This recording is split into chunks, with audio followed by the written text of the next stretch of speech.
July 5, 1187. The rocky plateau of the Horns of Hattin, 12 miles west of the Sea of Galilee. When Saladin's forces finally breached the last Crusader defensive line, they expected to find the usual aftermath of medieval warfare: dying knights, abandoned weapons, the chaos of a shattered army. What they discovered instead stopped even the most hardened Mamluk warriors in their tracks. Arranged in a perfect circle around the fallen body of a Hospitaller knight lay 7 massive war dogs. Alaunts, each one mortally wounded, their powerful jaws still locked in death grips on Saracen shields and weapons. The dogs had created a defensive ring around their master's corpse, fighting to their last breath even after the knight himself had fallen. Their massive bodies, some weighing over 150 pounds, bore dozens of arrow wounds, sword cuts, and spear punctures. But here's what truly unsettled those who witnessed it: the dogs had maintained their formation for hours after death. When Saladin's men tried to move them to reach the knight's body, they found the Alaunt's claws had dug so deeply into the sun-baked earth that they had to be excavated like archaeological artifacts. The chronicler Imad ad-Din al-Isfahani wrote that Saladin himself came to see the sight and ordered the dogs buried with honor alongside their master, an extraordinary gesture from a Muslim commander toward Christian war animals. But the truth was far more terrifying than simple battlefield loyalty. Before we uncover the truth about the Hospitaller Knights Alaunts and their last stand at the Horns of Hattin, where Crusader war dogs died defending their fallen riders in one of history's most devastating defeats, make sure to subscribe to Fear Sermon and ring that notification bell. We dive deep into the darkest corners of history that most channels won't touch. Drop a comment below telling us where you're watching from. We love hearing from our community of mystery seekers. The year 1187 represents one of the most pivotal moments in medieval history, the beginning of the end of the Crusader kingdoms in the Holy Land. For nearly 9 decades, European knights and soldiers had maintained a precarious foothold in the Levant, establishing 4 major Crusader states: the Kingdom of Jerusalem, the County of Tripoli, the Principality of Antioch, and the County of Edessa.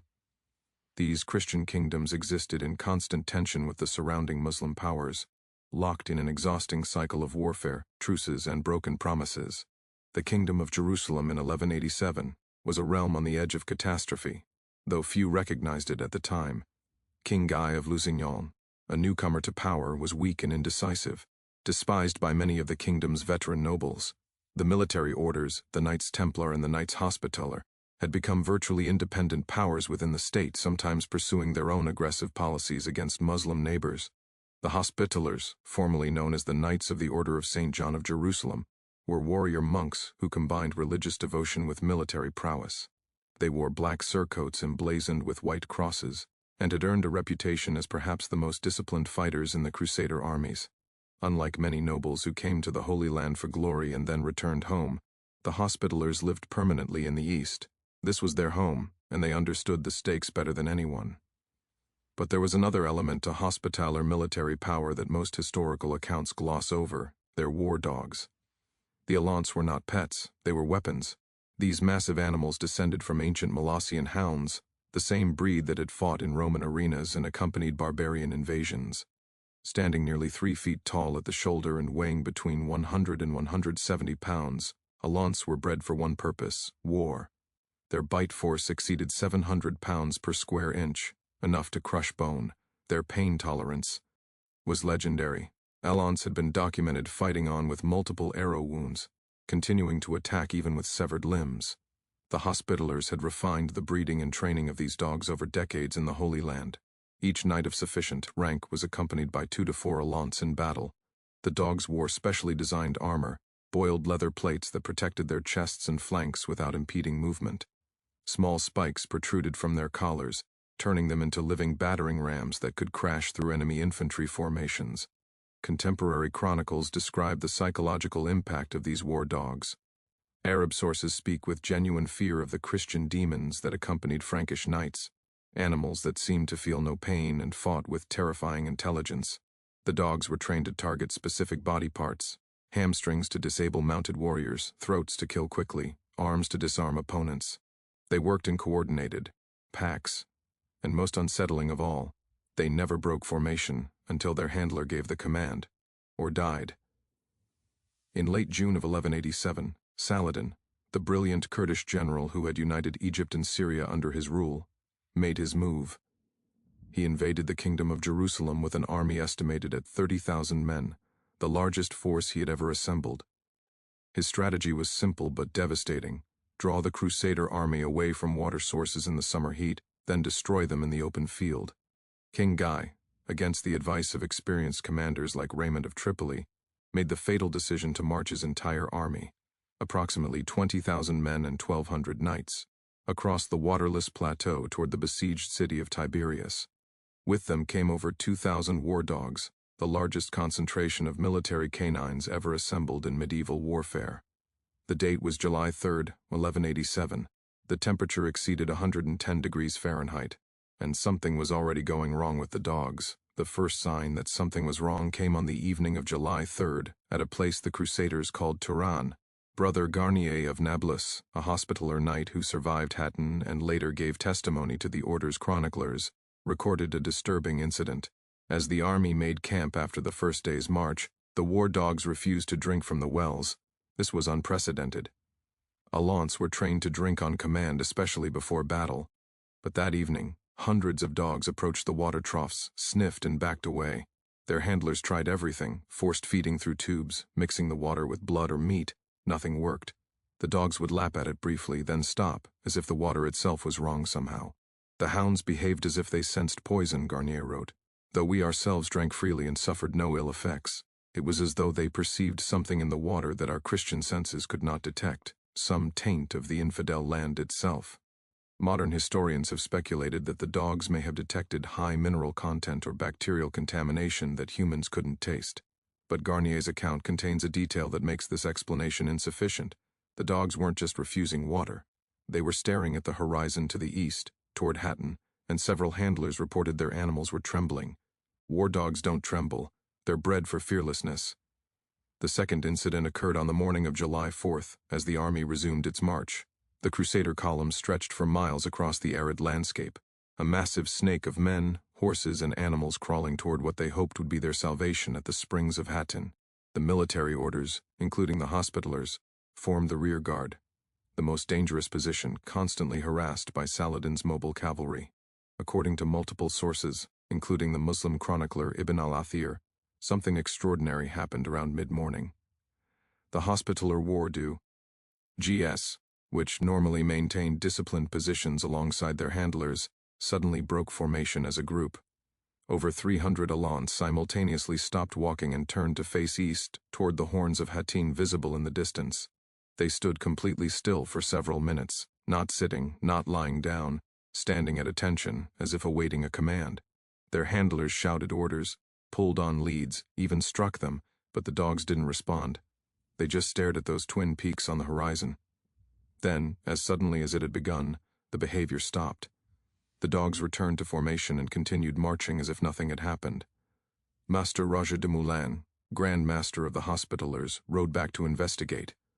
His own dog, a massive Alaunt named Fidelis, had been among those who stopped. Roger demanded an explanation from his dog handlers, but none could offer one. The animals appeared healthy, responsive, and ready for combat. But one handler, a Syrian convert named Thomas, said something that was recorded in Hospitaller records. "Master, the dogs know. They know we march to our deaths." Roger had Thomas whipped for spreading fear and ordered the column to continue. The third incident is the most disturbing, and it occurred that same afternoon as the heat became unbearable. The Crusader army was now fully committed to its disastrous march. They were miles from any water source, surrounded on all sides by Saladin's forces, who had set the dry grass ablaze to add smoke and fire to the already hellish heat. Men and horses were collapsing. The disciplined formations were beginning to fragment as desperate soldiers broke ranks to search for water that didn't exist. It was in this chaos that the dogs began to howl. Not barking, howling. Hundreds of war dogs, trained for silence during military operations, suddenly began producing a sound that multiple chroniclers describe as unlike anything they had ever heard from the animals. It wasn't the hunting howl or the aggressive bark of combat. It was a sustained, mournful sound that carried for miles across the plateau. An Arab chronicler named Baha ad-Din ibn Shaddad, who was with Saladin's army, recorded hearing it from nearly a mile away. The Frankish demon dogs raised a lamentation that chilled the blood of our warriors. It was as if they mourned for souls not yet departed, as if they sang the death prayers of the Prophet for their masters who still lived. Our Imam said it was the sound of Shaitan's creatures greeting their Lord, for they knew they would soon feed him Christian souls. The howling lasted for over an hour. During this time the Crusader march ground to a near halt. Knights who prided themselves on their stoicism admitted to feeling profound unease. Some soldiers wept, others prayed loudly. The psychological impact on an already desperate army was devastating. King Guy's advisors begged him to make camp for the night, even though they were still hours from water. The army was in no condition to continue. Guy agreed, and the Crusaders established a defensive position on the slopes beneath the Horns of Hattin. They would never leave that place. The fourth and final incident occurred during the night of July 4th, and it's the one that's hardest to explain with conventional reasoning. The Crusader camp was arranged in a defensive circle, with the military orders holding the perimeter. The Hospitallers, with their war dogs, occupied the northwestern section.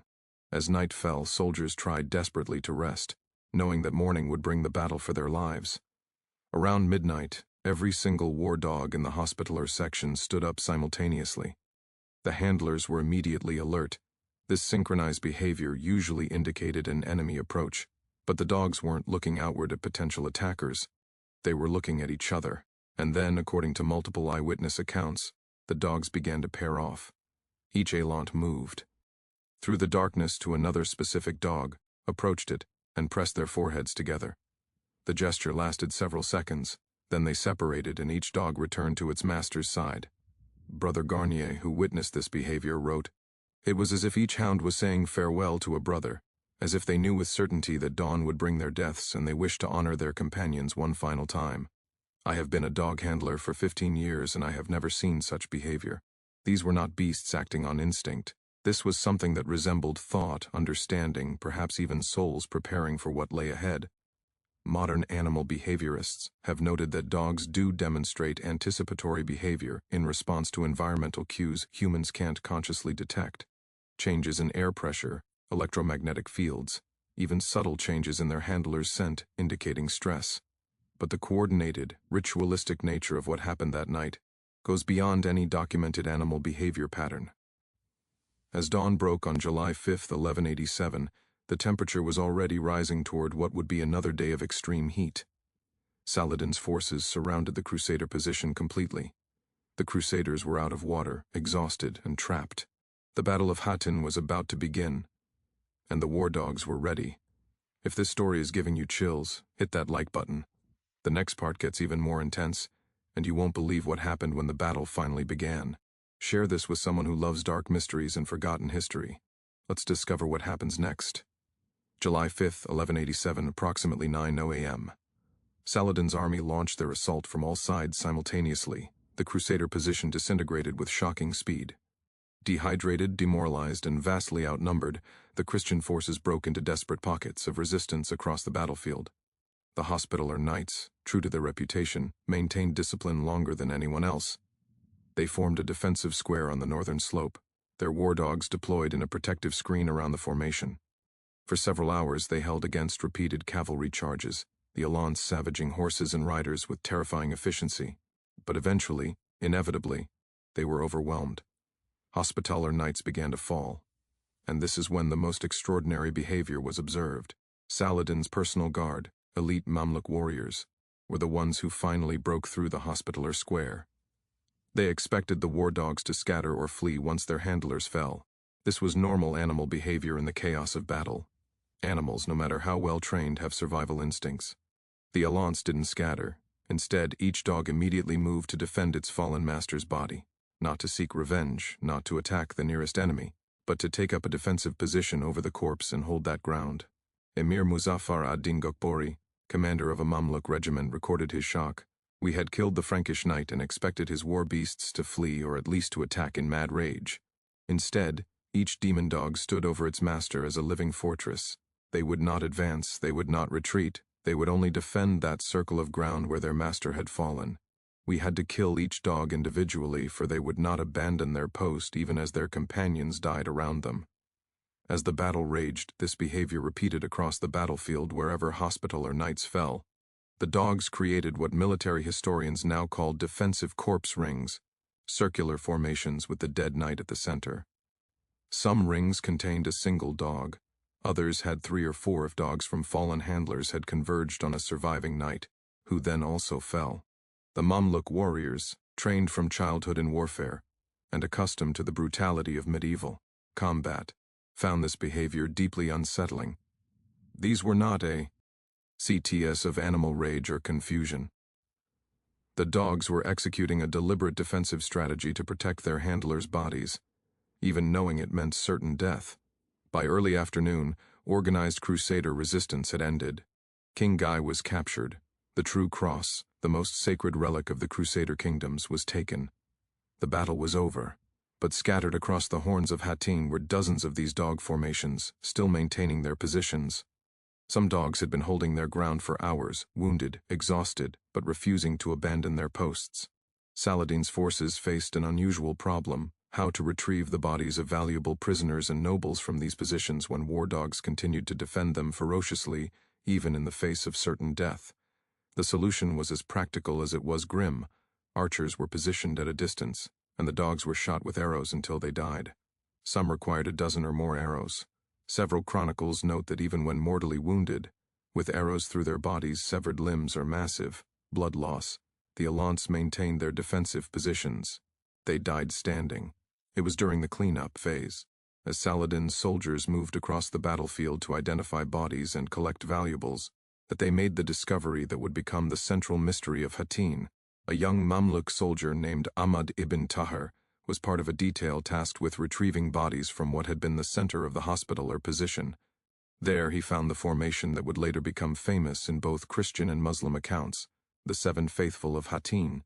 A single hospitaller knight, identified by his distinctive black surcoat with white cross, lay in the center of a depression in the rocky ground. Arranged around him in a perfect circle were 7 massive war dogs, all dead, all still in defensive positions. Their claws had dug into the hard earth with such force that small furrows radiated outward from each body. Their jaws were locked onto enemy shields and weapons that had fallen near them. The death grip was so strong that several pieces of equipment had to be broken to remove them. But here's what stopped Ahmad and his companions. The positioning was too perfect. The dogs formed an exact circle, equidistant from each other, with the knight's body at the precise geometric center. The mathematical precision was unsettling, as if the dogs had somehow calculated the optimal defensive formation, rather than simply clustering around their master. Ahmad's superior officer, a veteran of a dozen battles, ordered his men to examine the ground carefully. What they discovered was even more disturbing. The knight had fallen early in the battle, probably in the first hour. They could tell this because his blood had long since dried, and there was significant sun exposure to the body despite the position of other corpses that would have provided shade. This meant the dogs had maintained this formation for approximately 4 to 6 hours. But there was more. Tracks in the disturbed earth around the formation showed that the dogs had not simply taken up these positions and held them. They had actively repositioned themselves multiple times to maintain the perfect circle as the battle raged around them. When one dog was wounded or killed, the others adjusted their spacing to maintain the geometric integrity of the formation.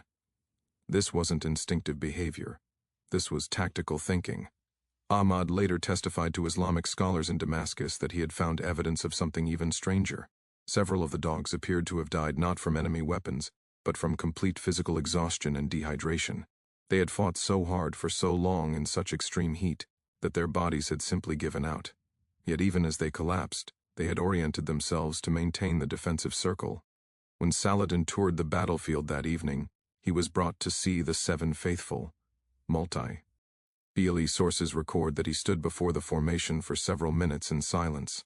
Then he issued an extraordinary order. The dogs were to be buried with the knight they had defended, in a manner befitting warriors who had shown exemplary devotion. This was unprecedented. Islamic law had specific rules about dogs, generally considering them unclean animals. For Saladin to order a formal burial, normally reserved for humans, was a remarkable gesture. Some of his religious advisors objected, but Saladin overruled them. "These creatures have shown a faithfulness that many men lack," he reportedly said. "They have honored their master beyond death. Such devotion deserves our respect, even in our enemies." The burial was carried out that night by Saladin's own engineers. The knight and his 7 dogs were interred together in a single grave on the northern slope of the Horns, marked with a simple stone cairn. Muslim prayers were said for the Christian knight, and a Kurdish prayer for faithful animals was spoken for the dogs. But as Saladin's army prepared to move on to besiege Jerusalem, something happened that would turn this battlefield incident into legend. The burial detail reported that, as they were covering the grave, they heard sounds coming from beneath the earth. Not the natural settling of soil, but what sounded like low, sustained growling. Multiple soldiers reported hearing it. Some fled, convinced that the Frankish war demons were returning from death. The senior imam present, Sheikh Abu al-Barakat, investigated personally. He ordered the grave partially uncovered. The sounds stopped immediately. Nothing unusual was found, just the bodies as they had been placed, the knight surrounded by his dogs. The grave was sealed again, and again the growling sounds returned, continuing intermittently throughout the night. By morning, they had stopped. The burial site was silent. Sheikh Abu al-Barakat later wrote that he believed it was the sound of the earth itself, disturbed by the burial of such unusual loyalty in a place of such massive death. Others in the Islamic tradition said it was jinn, spirits disturbed by the intersection of human and animal devotion. Christian sources, when they later heard the story, claimed it was the souls of the dogs maintaining their vigilance even in death. The Seven Faithful became the most famous example, but similar formations were found scattered across the battlefield. In total, Saladin's forces identified 37 separate corpse ring formations where war dogs had died defending their masters' bodies. The phenomenon was witnessed by thousands: Muslim soldiers, captured Christian prisoners, and neutral observers from Bedouin tribes. It couldn't be dismissed as battlefield confusion or coincidence. Something had happened at Hattin that went beyond normal war dog behavior. Something that suggested a level of understanding, or perhaps premonition, that challenged everything medieval people thought they knew about animals. The question that haunted both Christian and Muslim chroniclers was simple but profound. Did the dogs know? Did they understand, with some form of consciousness beyond human comprehension, that this battle would be their last? And if so, how? The immediate aftermath of Hattin was catastrophic for the Crusader kingdoms. Within 3 months, Jerusalem fell to Saladin's forces. The disaster was so complete that it triggered the Third Crusade, bringing Richard the Lionheart and other European monarchs to the Holy Land. But among the military orders, particularly the Hospitallers, Hattin sparked an investigation of a different kind. One focused not on military strategy or political betrayal, but on the behavior of their war dogs. Brother Garnier of Nablus, one of the few Hospitallers who survived the battle, was ransomed in 1188 and immediately wrote a detailed account of everything he had witnessed. His testimony, preserved in the Hospitaller archives in Malta, reveals an organization struggling to understand something that didn't fit their worldview. The Hospitallers convened what they called an Inquisition of the Faithful Hounds at their fortress in Margat, Syria, in the spring of 1189. Over 40 handlers who had worked with the war dogs, some captured at Hattin and later ransomed, others who had not been at the battle, were questioned extensively. The testimony revealed disturbing patterns. Multiple handlers reported that their dogs had exhibited unusual behavior in the weeks leading up to Hattin. Dogs that were normally aggressive in training had become subdued. Several dogs had refused food for days at a time, then suddenly eaten normally again. Most significantly, many handlers reported that their dogs had begun treating them differently, following them more closely, appearing reluctant to leave their sides even briefly, behavior that the handlers interpreted as increased attachment but which, in retrospect, looked like protective instincts intensifying. One handler, Brother Arnaud, reported something particularly chilling. 3 weeks before Hattin, his lead Alaunt, a veteran war dog named Fortis, had done something unprecedented. During the evening feeding time, Fortis had systematically visited every dog in the Hospitaller kennels in Jerusalem, approaching each one, touching noses, then moving to the next. The behavior took over an hour and was witnessed by several people. It was as if he was taking inventory, Arnaud testified, as if he was memorizing each dog, learning who they were. I thought nothing of it at the time, believing it to be some new pack behavior, but now I think, or protective capacities, received more consideration and better treatment in many Islamic societies after Hattin. But there was a darker current in the Islamic sources as well. Some chroniclers reported that in the months after Hattin, Saladin's soldiers who had fought there began experiencing disturbing dreams. They dreamed of being surrounded by the war dogs, of those unblinking stares and the sustained defensive formations that seemed to go against natural behavior. Several Mamluk warriors requested transfers away from units that had fought against the Hospitallers, citing unease they couldn't explain. Sheikh Abu al-Barakat, the imam who had investigated the sounds from the burial site, wrote years later that he believed the dogs of Hattin had been touched by something beyond normal creation. Not demonic, not supernatural in the sense of violating natural law, but representative of the absolute limits of what animal nature could achieve. He wrote, "They showed us the perfection possible in submission to one's purpose. They were dogs who fulfilled the essence of dogness so completely that they transcended it." The burial site itself became an unlikely pilgrimage destination. Despite the continued warfare between Christians and Muslims in the Holy Land, both sides began to treat the grave of the Seven Faithful as a kind of neutral ground. Christian pilgrims who learned of it would visit to pay respects to the Hospitaller Knight and his faithful companions. Muslim travelers would stop to contemplate the lesson about loyalty and duty. Local Bedouin tribes who held their own beliefs about the spiritual significance of animals incorporated the site into their oral traditions. They told stories of ghostly dogs seen on the anniversary of the battle, maintaining eternal vigilance over ground that had seen such extraordinary devotion. The site was marked with increasingly elaborate cairns by various visitors. By the early 13th century, it had become substantial enough to be noted on travelers' maps of the region, an unusual honor for a grave of common soldiers, even with their remarkable story. Archaeological investigations in the late 19th century located what was believed to be the burial site, though definitive identification was impossible. Excavations were forbidden by local religious authorities who viewed it as a sacred site regardless of which tradition one followed. The broader impact on military working dogs was profound and lasting. European armies began to reconsider how they used dogs in warfare. The Hospitaller model, deep bonds between handler and animal, extensive training, and viewing dogs as genuine members of military units rather than expendable tools, spread to other military orders and eventually to secular armies. Training manuals from the 13th and 14th centuries show direct influence from post-Hattin Hospitaller practices, the emphasis on loyalty, the intensive socialization between dog and handler, the concept of dogs as warriors rather than weapons. All of this can be traced to the reassessment that occurred after the Battle of Hattin. In a strange way, the dogs who died at Hattin changed how humans thought about the animals that served them in war. They provided a template for the military working dog programs that would eventually develop into modern forms, where dogs are considered members of military units with their own ranks and honors. But perhaps the most significant aftermath was personal rather than institutional. The Hospitaller Knights who survived Hattin and witnessed what the dogs had done carried that memory for the rest of their lives. Their letters, preserved in various archives, repeatedly returned to the same themes: unworthiness, humility, and a sense that they had seen something that transcended normal battlefield experience. Brother Garnier wrote in 1205, nearly 20 years after Hattin, "I have been a Knight of St. John for 3 decades.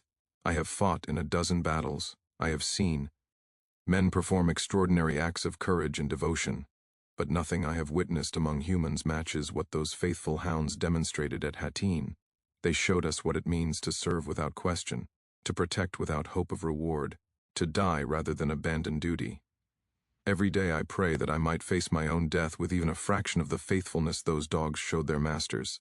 This sentiment, that animals had demonstrated a quality that humans could only aspire to, became common in Hospitaller writings. It represented a profound shift in medieval thinking about the relationship between humans and animals, particularly those animals humans asked to serve them in war. The Hospitallers who had been at Hattin formed an unofficial brotherhood within the order, marked by a small badge worn on their robes, a simple silhouette of a dog in a defensive stance. The badge was never officially sanctioned, but it was never forbidden either. It remained a quiet acknowledgement of what they had witnessed. When these men died, many requested that their memorial stones include the phrase, "May I serve as faithfully as the hounds of Hattin." This unusual epitaph appears on Hospitaller graves throughout the Mediterranean for decades after the battle. The story of the war dogs at Hattin raises questions that extend far beyond a single medieval battle. Questions about animal consciousness, the nature of loyalty, and what we mean when we talk about knowing and understanding. Modern animal behaviorists approach the Hattin accounts with understandable skepticism. The coordinated behaviors, the apparent anticipation of death, the geometric precision of defensive formations, all of these push against what we think we know about canine cognition. Yet the accounts are numerous, consistent across both Christian and Muslim sources, and witnessed by thousands of people who had no reason to fabricate or embellish. Dr. Alexandra Horowitz, a cognitive scientist who studies dog behavior, has noted that medieval people lacked our modern understanding of animal cognition and may have interpreted normal stress behaviors in extraordinary ways. Dogs can detect subtle environmental cues, changes in air pressure, electromagnetic fields, their handlers' stress hormones, that humans miss. What seemed like premonition might have been heightened awareness of imminent danger. Yet this explanation, while plausible, doesn't fully account for specific behaviors like the midnight pairing ritual, the geometrically precise defensive formations, or the sustained maintenance of positions for hours under conditions that should have triggered flight responses.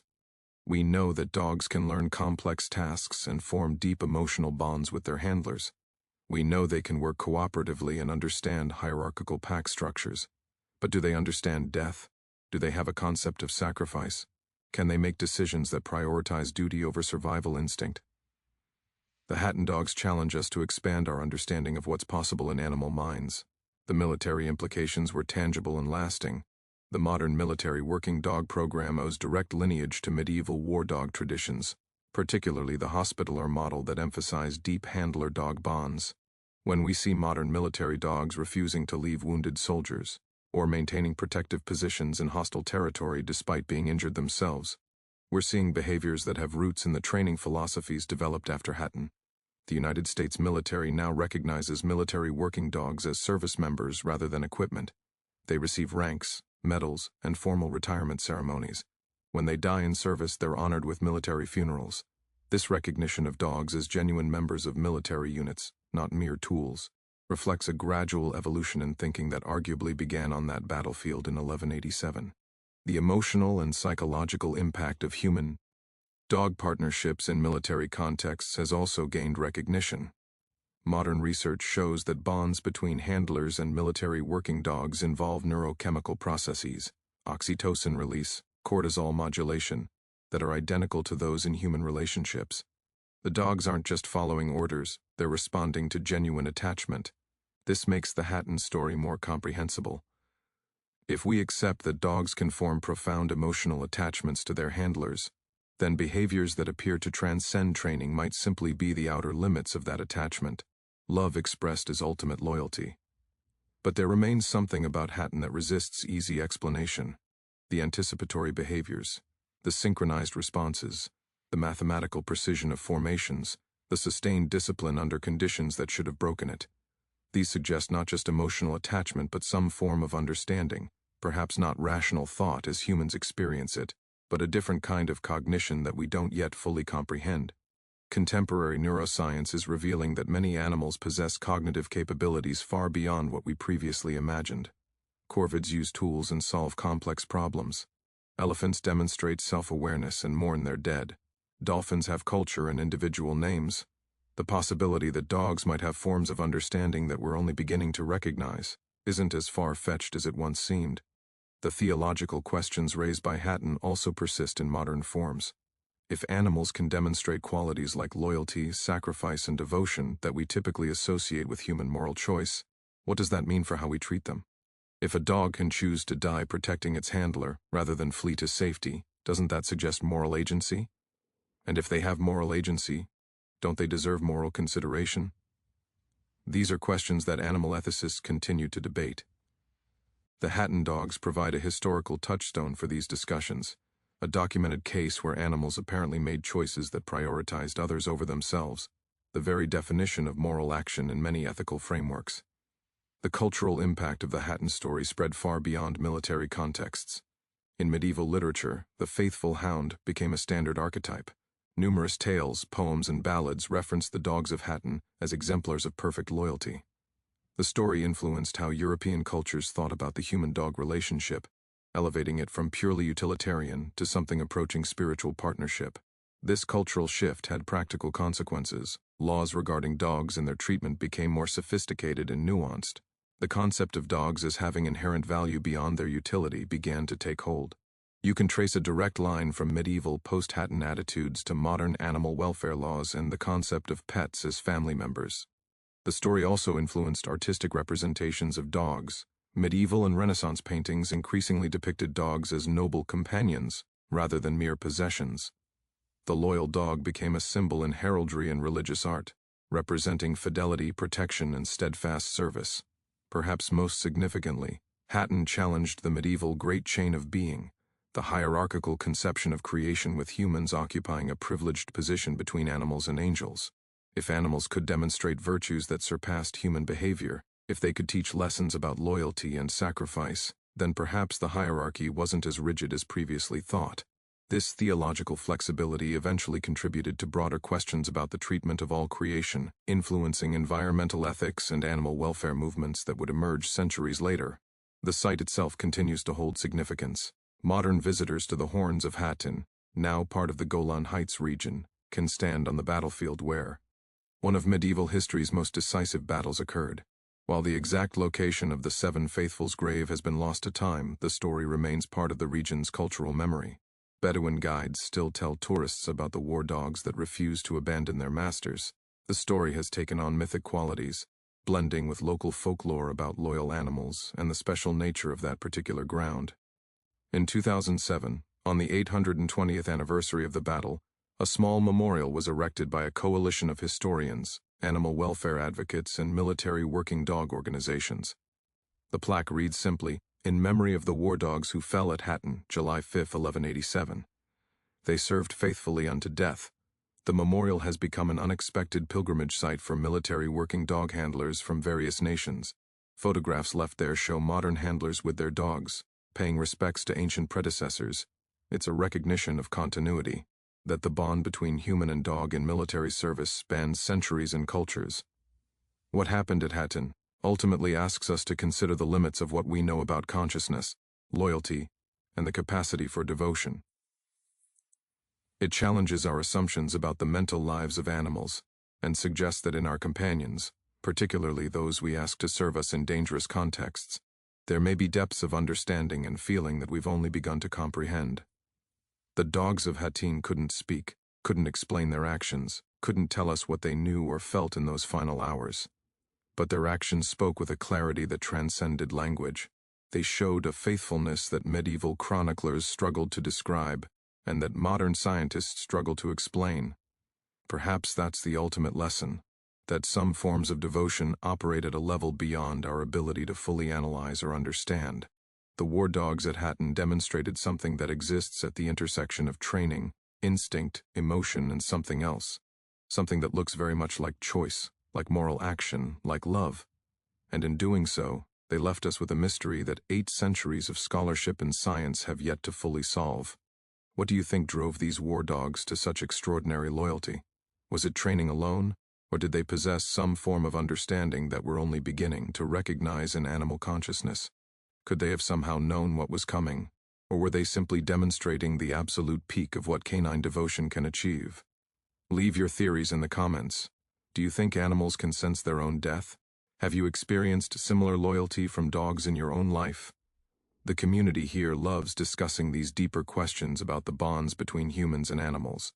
And if you have military service members in your family, human or canine, share their stories below. We honor all who serve. Subscribe to Fear Sermon for more lost chapters of history that challenge what we think we know about the world. These are the stories that textbooks skip, the incidents too strange or unsettling for conventional historical narratives. Hit that notification bell because next week, we're exploring another medieval mystery that's even more disturbing than you can imagine. Until then, remember, history's darkest corners often reveal its most profound truths. See you in the next video.